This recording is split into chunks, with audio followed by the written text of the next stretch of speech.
The stars burned with the light of dying ships. Queen stood on the bridge of her flagship, the Eternal Light, and watched her empire fall apart around her. Fire bloomed in the darkness of space like orange flowers. Each bloom was a ship. Each ship held 1,000 of her people. They were dying for her, and she could do nothing to save them. They had planned this attack for years. They had waited until her fleet was spread thin across 3 star systems. They had bribed her admirals. They had poisoned her advisors. And now, when she was most alone, they had struck with everything they had. "My queen, we must leave," said her guard captain, a loyal soldier named who had served her family for 60 years. His 4 arms held weapons in each hand, but his eyes held fear. "The ship will not survive another hit." Did not move. She was tall, even for her skin glowed with soft blue light, the mark of royal blood. Her 4 arms hung at her sides, and her silver eyes reflected the fires burning outside. She had ruled for 200 years. She had brought peace to worlds that had known only war. She had built hospitals on moons and schools on asteroids. She had believed that kindness was strength. Now her kindness was killing her people. "How many ships remain?" she asked. 12, my queen, down from 200. Another explosion rocked the Eternal Light. The lights flickered. Somewhere deep in the ship, metal screamed as it tore apart, grabbed the railing to steady herself. Over 300 ships, they are everywhere. Closed her eyes. She had known this day might come. The Syndicate had always hated her empire. They were raiders and slavers who grew rich by selling suffering. The way of peace and trade had threatened their business for centuries. Of course they would try to destroy her. She just had not expected to lose so completely. "Prepare my escape pod," she said finally. "I will draw their attention. Order what remains of the fleet to scatter and hide. Our people must survive, even if I do not." His face twisted with grief. "My queen, please." "Do it." The walk to the escape pod bay felt like the longest journey of life. The halls of her beautiful ship were filled with smoke and blood. Bodies lay where they had fallen. Some were soldiers. Some were servants. All of them had trusted her to keep them safe. She had failed them. And 4 guards escorted her, fighting through boarding parties that had cut their way into the ship. The enemy soldiers were ugly things, gray-skinned and brutal, with too many teeth and eyes that held no mercy. They killed without hesitation and died the same way. They reached the pod bay just as the ship's main reactor began to fail. The lights turned red. Alarms screamed, pushed toward the nearest pod. "Go, my queen, we will hold them." "It has been my honor to serve you." He turned away before she could respond. She saw him raise his weapons as soldiers poured through the door. She saw him fire, saw enemies fall, saw her loyal guards form a wall of flesh and fury between her and death. Then she was inside the pod, and the door was closing, and she was alone. The pod launched just as the Eternal Light exploded. The force of it threw her against the wall. Pain burst through her body, more pain than she expected. She looked down and saw the blade buried in her side. One of them had gotten close enough to strike. She had not even felt it happen. She pulled the blade out with shaking hands. Silver blood, royal blood, spilled across the floor. But it was not just the wound that worried her. The blade was dark with something else, something that burned. Poison. She knew this poison. It was called End, created specifically to kill her kind. It attacked their biology in ways that no medicine could stop. Once it entered the blood, death came within hours. There was no cure. Laughed. It was a bitter sound, empty and broken. She had survived 200 years of politics and war. She had outlived 3 assassination attempts.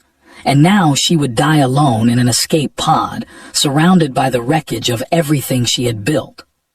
The pod drifted through the debris field. Outside, the battle continued, but it was no longer a battle. It was a slaughter. Her remaining ships were being hunted down one by one. There were They wanted no survivors. Crawled to the communication panel. Her arms felt heavy. Her glow was fading from blue to gray. The poison was working fast. She had one chance, one desperate, foolish chance. She activated the emergency distress signal, not on frequencies that were monitoring those. Instead, she broadcast on the open channel, the one that anyone could hear. Pirates, smugglers, merchants, anyone. "This is Queen of the Empire," she said, her voice weak. "I am wounded and dying. My fleet is destroyed. I am asking for help from anyone who can hear this. Please, I do not want to die alone." She did not expect a response. Why would anyone help her? They had kept to themselves for centuries. They had not made friends among the other races. They had not needed to. They had been strong enough to stand alone. Now that strength was gone, and was learning the price of isolation. She lay on the floor of the pod, watching her blood spread across the metal. The stars outside were beautiful, cold and distant, but beautiful. She wondered if this was what her people saw when they died. She wondered if there was anything waiting for her on the other side. Her eyes began to close. Then the communication panel crackled. "Unknown vessel, this is the Wandering Star. We received your distress signal. What is your situation?" The voice was strange, rough and warm at the same time, human.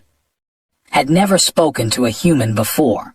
Her people considered them primitive, short-lived creatures who had only discovered space travel a few centuries ago. They were emotional and reckless and unpredictable. They were not to be trusted.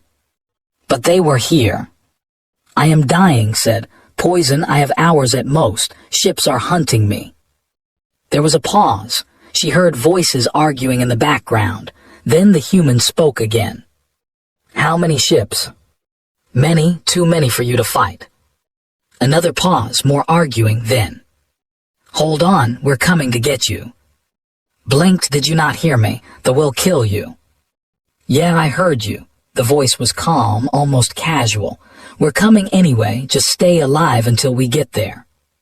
The communication cut off. Stared at the panel. She did not understand. She had offered nothing. She had promised nothing. She was a dying queen of a fallen empire, surrounded by enemies who would kill anyone foolish enough to help her. And this human, this strange, primitive, short-lived human, was coming anyway. She pressed her hand against her wound and held on. She did not know why. She did not know what she hoped for, but something in that rough, warm voice had sparked a tiny light in her chest. Maybe she did not have to die alone after all. Had made many stupid decisions in his life. Joining the Korean Space Force at 18 was the first. Getting discharged for disobeying orders was the second. Buying a broken-down cargo ship and becoming a mercenary was the third. But flying into a debris field full of warships to save an alien queen he had never met, that might be the thing he had ever done. "You are insane," said his engineer as she strapped herself into her seat. She was a small woman with oil-stained hands and a sharp tongue. She had followed across half the galaxy, and she never let him forget how much trouble he caused her. "You know that, right? Completely and totally insane." "You've mentioned that before," said. He gripped the controls of the Wandering Star and pushed the engines harder. The old ship groaned in protest, but she held together. She always did. "They have never done anything for us," said from the gunner's seat. He was a big man with hands and a face that had seen too many fights. "They look down on humans. They think we're insects." "So we let her die?" asked. "I'm just saying we don't owe her anything." "I know we don't." The navigator looked up from her screens. She was the youngest of the crew, barely 25, with quick eyes and quicker fingers. 5 ships between us and the escape pod. 2 fighters, 2 cruisers, 1 destroyer. "Can we go around them?" "Not if we want to reach the Queen in time. Her life signs are fading." Nodded, he had expected as much. "Warm up the guns. Give me everything the engines have. Find me a path through that debris." A path through started. The wreckage, we use it as cover. We're smaller than they are. We can go places they can't. That's insane. You keep saying that word. The wandering star dove into the debris field like a fish into deep water, flew by instinct, weaving between chunks of burning metal and shattered hulls. The ships followed, but they were bigger and slower. They could not turn as fast. They could not fit through the same gaps. Smiled grimly. This was what he was good at. Not fighting fair, he had never been strong enough for that, but flying he could do. Fighter on our left, shouted. Rolled the ship hard. Energy bolts screamed past, missing by meters. Returned fire and the fighter exploded in a ball of orange light. One down, said, 4 to go. They pushed deeper into the field. The wreckage of the fleet surrounded them, beautiful ships torn apart by weapons. Bodies floated past the windows, tried not to look at them. A cruiser cut across their path, its guns blazing. Dove beneath a massive piece of hull plating, using it as a shield. The cruiser's shots slammed into the wreckage, breaking it apart but missing the wandering star. Called, how's our patient? Was the ship's medic. She had been a doctor on Earth before circumstances pushed her into space. Now she sat in the medical bay, preparing everything she had for a patient she had never treated before. I've studied biology, she said over the comm. A little, enough to know we might not be able to help her. Do your best, that's all I ask. Destroyer closing from behind, warned. The destroyer was massive, 10 times the size of the wandering star. Its guns could tear them apart with a single volley, but it was also slow to turn and the debris field was dense. Made a decision. Target that broken reactor core on our starboard side. The one that's about to explode. That's the one. Trust me. The wandering star shot past the reactor core just as fired. The blast triggered a chain reaction. The core exploded, sending a wave of fire and shrapnel directly into the path of the pursuing destroyer. The destroyer tried to turn, but it was too late. The explosion tore into its hull, ripping through armor and systems. Secondary explosions bloomed along its length. Within seconds, it was dead in space. Holy breathed. Keep moving, said. We're almost there. The second fighter came at them from above. Couldn't dodge in time. Shots hammered into the wandering star, and alarms screamed across every console. Hull breach in cargo bay 2, shouted. Shields down to 20%. Fired and the fighter broke apart, but the damage was done. Smoke filled the bridge. Something in the walls sparked and crackled. We can't take another hit like that, warned. The 2 remaining cruisers were closing in. They had learned from the destroyer's mistake. They were spreading out, trying to catch the wandering star in a crossfire. Saw the trap. He also saw something else, a narrow gap between 2 massive hull sections, barely wide enough for his ship. Hold on, he said. That gap is 2. Hold on. The wandering star shot into the gap at full speed. Metal scraped against metal as the ship squeezed through. Sparks flew. Something on the hull tore away, but they made it through. The cruisers tried to follow. One of them was too slow. It clipped the wreckage and spun out of control, crashing into its partner. Both ships exploded. I don't believe it, whispered. Believe it later. Where's the escape pod? 200 meters ahead. The pod was a small thing, silver and oval, drifting among the debris. It looked fragile, like an egg in a storm. Brought the wandering star alongside and matched its speed. Extend the docking clamp. Get ready. The clamp reached out and grabbed the pod. The airlock connected. Was through the door before it fully opened, her medical kit in hand. Then she stopped. Oh no, she said. Left the controls too and ran to the airlock. What he saw made his stomach drop.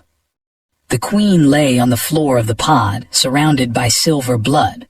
Her glow was almost gone, just a faint flicker of gray light beneath her skin. Her forearms lay limp at her sides. Her eyes were closed. She looked dead. Dropped to her knees and pressed her fingers to the Queen's neck. For a long moment, nothing.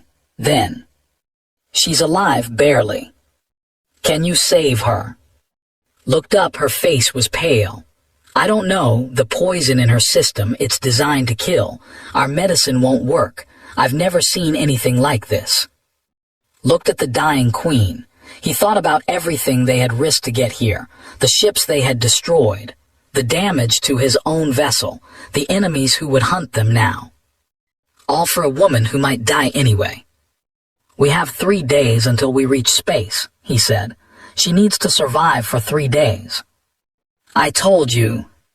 "I know what you told me," knelt beside, "but we didn't come this far to give up. Find a way, do whatever it takes." He looked at the Queen's face. Even dying, there was something beautiful about her, something sad and ancient and proud. "She trusted us to save her," he said quietly. "We don't break that trust." Took a deep breath, then she nodded and got to work. The medical bay of the Wandering Star was small and cluttered, filled with equipment that had collected over years of traveling through dangerous space. She had treated gunshot wounds, radiation burns, broken bones, and alien parasites. She had brought people back from the edge of death more times than she could count. But she had never faced anything like this. Queen lay on the examination table, her body shaking with small tremors. Her skin, which should have glowed bright blue, was now dull gray. Her breathing was shallow and uneven. The monitors showed her vital signs falling slowly but steadily, like sand running out of an hourglass. "Talk to me," said. He stood in the doorway, his arms crossed, his face tight with worry. Ran another scan and shook her head. "The poison is called End. It targets their specific biology, their bioluminescent cells, their secondary cardiovascular system, their neural pathways. Everything that makes them, the poison attacks. Can you slow it down? Our medicines don't recognize the poison. They can't fight what they can't see." Pushed her hair back from her face. "If she were human, I could filter her blood, replace it, try a dozen different things. But blood is completely different from ours. It carries light instead of oxygen. Our technology wasn't built for this." Stared at the dying Queen. "There has to be something." "I've been thinking," pulled up data on her screen. "The poison works by bonding to certain molecules in blood. It locks onto them and destroys them from the inside. But according to my research, the poison needs a specific environment to bond. It needs blood. So what if we change the environment?" turned to face. "Human blood is completely different. Iron-based, oxygen-carrying, nothing like the light-carrying molecules in blood. If we introduce human blood into her system, it might confuse the poison. Give it something else to bond to. Slow it down." "Might. I've never heard of anyone trying this. Consider mixing blood to be contamination. It goes against everything they believe. But it could work." Hesitated. "It could also kill her faster. Her body might reject the human blood completely. The reaction could be violent." Was quiet for a long moment. He looked at Queen's face, peaceful even in suffering. He thought about the choice she had made, sending out that distress signal, trusting strangers, hopping against hope that someone would answer. "I'll do it," he said. "Blink to what?" "Use my blood. If it might save her, we try it." "You don't understand. The process would be painful for both of you. And if it doesn't work, you'll have weakened yourself for nothing. We still have ships hunting us. We need you at full strength." "Then it better work." He sat down in the chair beside the examination table and rolled up his sleeve. His arm was marked by years of fighting and surviving, but his blood was strong. It had kept him alive through everything the galaxy had thrown at him. Now it would try to keep someone else alive too. Set up the transfusion. It was crude, emergency tubing and manual pumps, nothing like the sophisticated equipment a real hospital would have. But it was what they had. "Are you sure about this?" she asked one more time. "Start the transfer." The blood began to flow. At first, nothing happened. The red human blood mixed with the silver blood in the Queen's veins. Watched the monitors, her breath held, waiting for a sign. Then Queen screamed. It was a sound unlike anything had ever heard, a mixture of pain and terror and something else, something ancient. Her body convulsed on the table. Her forearms thrashed wildly. Her eyes flew open, and they were not silver anymore. They were black, pure black, filled with agony. Her body's rejecting it, shouted. The reaction is. Keep going, gripped the armrests of his chair as his own blood drained away.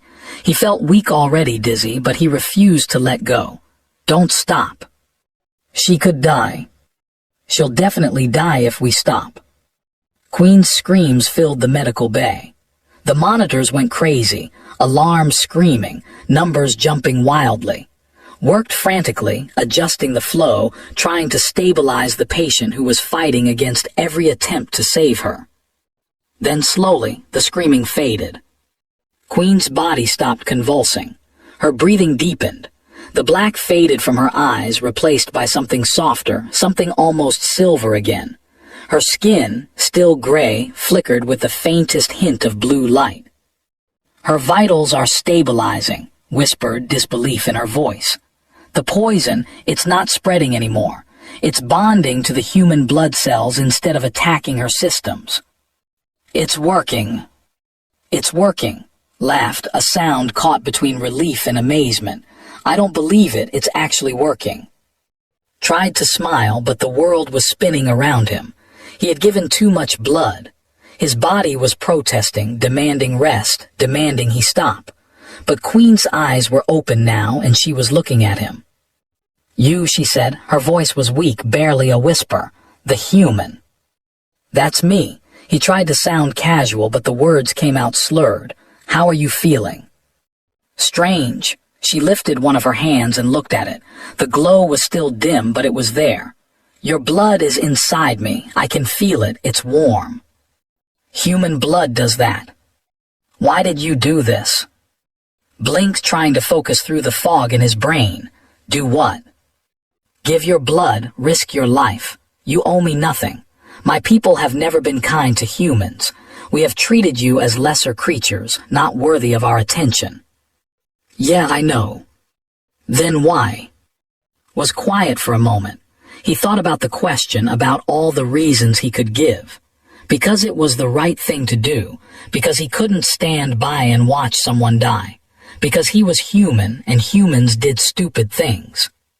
Because you asked for help, he finally said, and I could help, it's that simple. Queen stared at him. In 200 years of ruling an empire, she had met millions of beings from hundreds of species. She had studied their cultures, their philosophies, their ways of thinking. She had believed she understood the galaxy. But she did not understand this human. Among my people, she said slowly, we would call this a life debt. You have saved me when I could not save myself. By our customs, I owe you a debt that can never be fully repaid. You don't owe me anything. That is what makes it even harder to understand. She reached out with one hand and touched his arm, the arm that had given its blood to save her. Your kind live such short lives, 80 years, 100 at most. Every moment is precious to you, and yet you spend those moments helping strangers who have done nothing to earn your kindness. That's just what we do, said. His eyes were closing against his will. It's the human way. He passed out. When he woke, he was lying on a cot beside the examination table, was there, watching over him. The ship was quiet except for the hum of the engines. How long was I out? He asked. 12 hours. Says you gave almost 2 liters of blood. Any more and you would have died. And the Queen nodded toward the examination table. Queen was sitting up, her glow now a steady pale blue. She was weak, still recovering, but she was alive. She's been watching you sleep, said. It's a little creepy, honestly. Queen turned at the sound of their voices. When she saw awake, Something changed in her expression. Something that might have been gratitude or wonder or something deeper that she could not name. "You woke up," she said. "I'm stubborn like that." "Yes," she smiled, the first smile he had seen from her. It was small and uncertain, like she was not used to smiling. "You are." They did not forgive. They did not forget. Commander stood on the bridge of his flagship, the Iron Fist, and stared at the holographic display showing the destruction of his scouting party. 5 ships, lost to a single human vessel, 200 soldiers dead, and the Queen, who should have been his prize, was now somewhere in the void, escaping with every passing moment. "Find them," he said. His voice was cold and flat like ice cracking. "I want every ship we have searching for that human vessel. No one rests until we have the Queen." "Commander," one of his officers said carefully, "the Syndicate leadership has sent a message. They are concerned about the resources we are spending on this hunt. They suggest we focus on securing the conquered territories instead." Turned slowly. His eyes, 6 of them arranged in 2 rows across his face, fixed on the officer with terrible intensity. "The Queen is the symbol of resistance. As long as she lives, there will be hope. We crush hope by crushing her, publicly, painfully, until every in the galaxy understands that defiance leads only to suffering." The officer swallowed and nodded. "Yes, Commander." "Send out the hunting fleet. 12 ships should be enough to catch 1 broken freighter." The hunt began. On the wandering star, life had settled into a tense rhythm. Queen grew stronger each day, her glow returning slowly from gray to blue. Monitored her constantly, amazed by how well the hybrid blood was working. The human cells were being absorbed into the system, creating something new, something that had never existed before. "This should not be possible," said during one of her examinations. "Your biology and ours are completely different. By every law of medicine, your body should be rejecting the foreign blood." "And yet it is not," Queen replied. She was sitting up now, strong enough to move on her own. "Perhaps your laws of medicine do not understand everything." "That's becoming very clear." Spent most of his time on the bridge, watching the sensors and plotting courses that kept them away from patrols. It was exhausting work. The enemy was everywhere, and the wandering star was slow and damaged. They had to be careful, had to stay hidden, had to trust that luck would be on their side. On the 3rd day, luck ran out. 12 ships, announced, her voice tight with fear. "Coming out of hyperspace directly ahead, warships, they've found us." Looked at the tactical display. 12 ships formed a wall across their path, blocking any escape. The Iron Fist was at the center, the largest and most deadly ship in the fleet. "Can we go around?" he asked. "They're already moving to surround us. In 20 minutes we'll be boxed in." Stepped onto the bridge, her face grim. "Engines are still damaged from the last fight. We can't outrun them, and our weapons can't fight 12 ships." The crew gathered in the main cabin. Queen joined them, moving slowly but steadily. She had heard everything through the ship's speakers. "They have come for me," she said. "I knew they would." Leaned against the wall, his arms crossed. "We could hand her over. They want her, not us. If we give her up, they might let us go." The words hung in the air. No one spoke. "He's not wrong," said quietly. "They have never helped humanity. They've always treated us like we don't matter. Why should we die for their queen?" "I do not ask you to die for me," Queen said. "If you wish to surrender me, I will not resist. I will walk to them myself. You have already done more for me than I had any right to expect." She turned too. Her silver eyes met his dark ones. "The human gave his blood for mine. He risked his life when he had no reason to. I will not let his sacrifice be wasted by causing the deaths of his crew." She straightened her spine, standing tall despite her weakness. "If my death can buy your freedom, then my death has meaning." The cabin was silent. Looked at his crew. He saw the fear in their eyes, the doubt, the calculation. They were survivors, all of them. They had learned to make hard choices in a hard galaxy. Giving up the Queen was the smart choice, the safe choice. But had never been very good at making safe choices. No, he said. Frowned. I said no, stood up. We don't hand people over to be executed. That's not who we are. Then who are we? Demanded. Heroes, fools, dead people. Maybe all three. Turned to face the tactical display.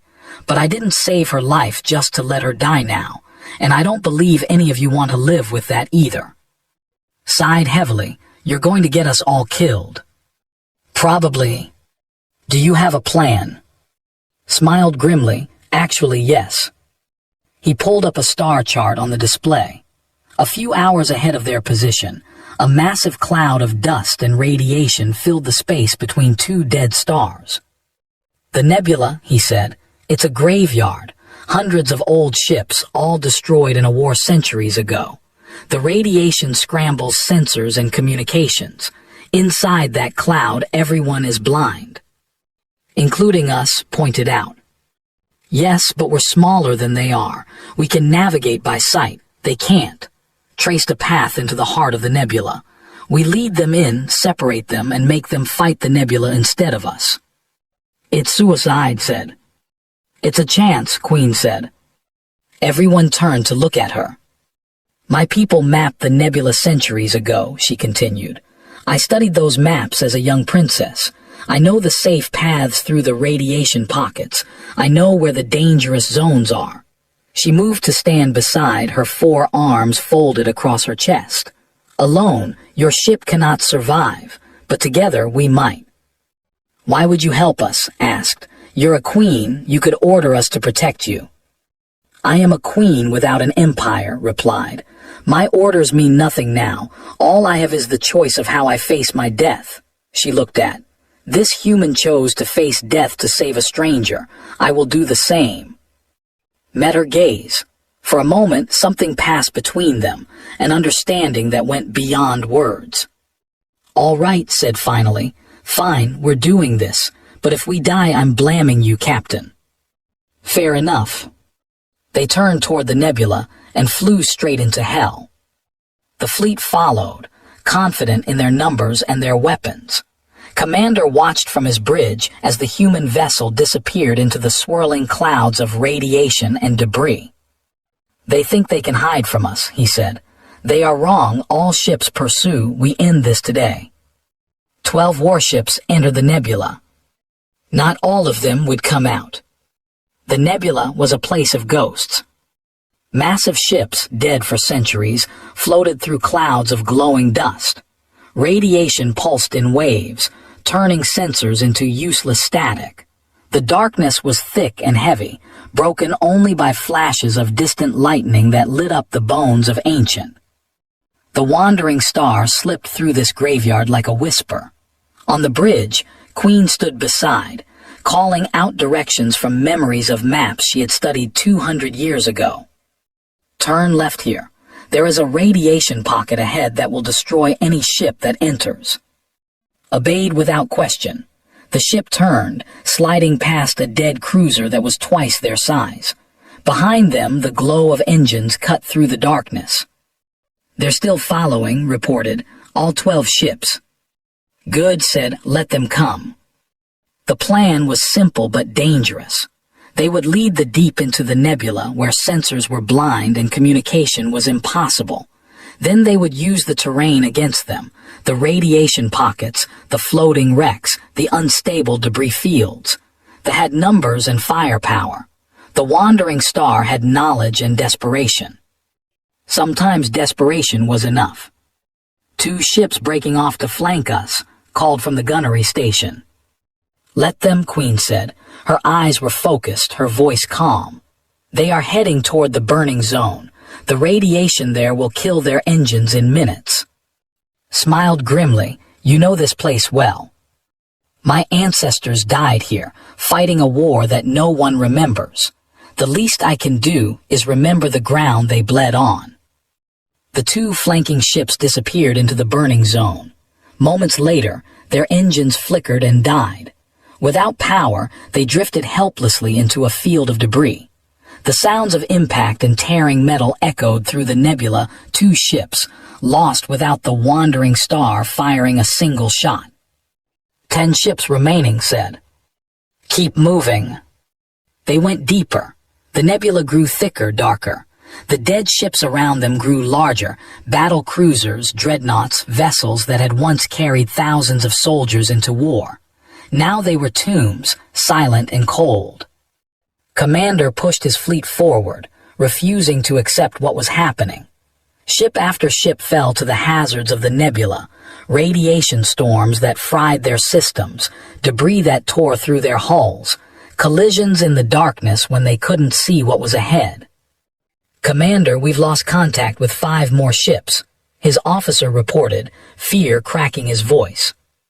Then send more, snarled. 1 human vessel cannot defeat us. Sir, perhaps we should withdraw.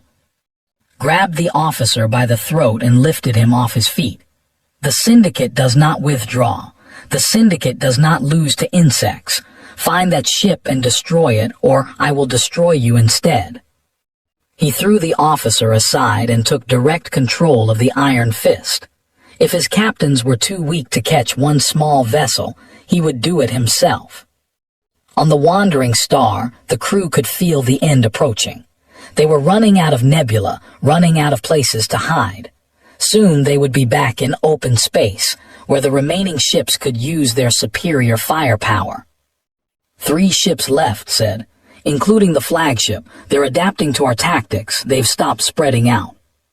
Then we stop running, said. What? We turn and fight. Here, in the heart of the nebula, where they can't call for help and can't see what's coming. Shook her head. Our weapons can't destroy a flagship. Even damaged, the Iron Fist has more firepower than a dozen ships like ours. We don't need to destroy it, Queen said slowly. She was staring at the tactical display, her mind working. We just need to cripple it. The Iron Fist has exposed fuel lines on its lower hull, a design flaw my engineers identified decades ago. 1 precise hit could start a chain reaction. Can we get close enough? Asked. Not in a straight fight, but there is another way. She pointed to a massive wreck nearby, a command ship ancient and broken, but still mostly intact. That ship's weapons are dead, but its reactor still has power, enough power to create 1 final explosion. You want to use it as a bomb, said. Yes, we lure the flagship close, trigger the reactor, and let physics do the rest. Looked at the wreck, then at his crew, then at the Queen. It's risky. Everything we have done has been risky, Queen replied. 1 more risk is nothing. They set the trap. The wandering star pretended to be damaged, drifting helplessly near the ancient wreck. The remaining ships closed in, sensing weakness. Commander ordered his fleet to surround the human vessel and prepare for capture. I want the Queen alive, he broadcast, his voice echoing through the static. Kill the humans, make it slow, make it painful. Let this be a message to anyone who defies the Syndicate. The Iron Fist moved into position, its massive guns aimed at the tiny freighter. Smiled, tasting victory. Then the wreck exploded. The reactor detonation was massive, a ball of white fire that expanded in all directions. The 2 escort ships were caught in the blast, vaporized instantly. The Iron Fist took the brunt of the explosion on its lower hull, right where the exposed fuel lines ran. Fire bloomed across the flagship. Secondary explosions rippled through its systems. The massive vessel shuddered, spun, and began to break apart. Full power, shouted, get us out of here. The wandering star shot away from the dying flagship, riding the shockwave of the explosion. Behind them, the Iron Fist crumbled, its hull tearing open, its crew screaming as the void claimed them. Commander stood on his burning bridge and watched his empire die around him. His last words were a curse, but no one was alive to hear it. They emerged from the nebula into clear space. The stars were bright and clean after the darkness of the graveyard. Behind them, nothing followed. They're gone, breathed. All of them, we actually did it. The crew sat in stunned silence. They had entered the nebula with 12 warships hunting them. They had come out alone. Laughed, it was a wild sound, half relief and half disbelief. We're alive. We're actually alive. Shook his head slowly. I can't believe that worked. It worked because we worked together, Queen said. She looked at each member of the crew in turn, her silver eyes shining. Your courage, your skill, your willingness to fight against impossible odds, this is what saved us. This is what humans are. 2 days later, they reached space. A fleet of 30 royal vessels met them at the border, not as enemies, but as an honor guard. Word had spread through the scattered remnants of the empire about what had happened. A human crew had saved their queen. A human captain had given his blood to keep her alive. Humans had faced the most powerful ship in the fleet and won. They had underestimated humanity for centuries. They would not make that mistake again. Queen stood on the bridge of the Wandering Star as the royal fleet formed around them. She turned to, who was watching the ships with quiet amazement. My people will rebuild, she said. It will take years, perhaps decades, but we will rebuild. And when we do, humanity will be our allies, not servants, not lesser creatures, but equals, partners. You don't owe us anything, said. We just did what humans do, Queen smiled. Yes, you have said this before, and I have thought about it night after night while I recovered in your medical bay. You help strangers. You risk your short, precious lives for beings who have done nothing to deserve your kindness. You see someone in pain and reach out, even when reaching out might kill you. She placed her upper hands on his shoulders, the gesture of eternal bond. The galaxy is vast and cold and full of cruelty, she said. It needs more kindness. It needs more hope. It needs more humans. Her glow was bright gold now, the color of hope among her people. You saved my life, but more than that, you reminded me why life is worth saving. Stood there uncertain what to say. He had never been good with words. Thank you, he finally managed. No, Queen shook her head. Thank you and thank your people for being exactly what you are. The Wandering Star flew through the honor guard, surrounded by ships that bore the colors of a renewed alliance. Behind them, the darkness of the nebula faded into memory. Ahead of them, the future waited, uncertain but bright. And somewhere in the vast galaxy, a story spread from star to star. The story of a dying queen, a human freighter, and the crew that fate itself. Humanity had left its mark on the universe. And the universe would never be the same.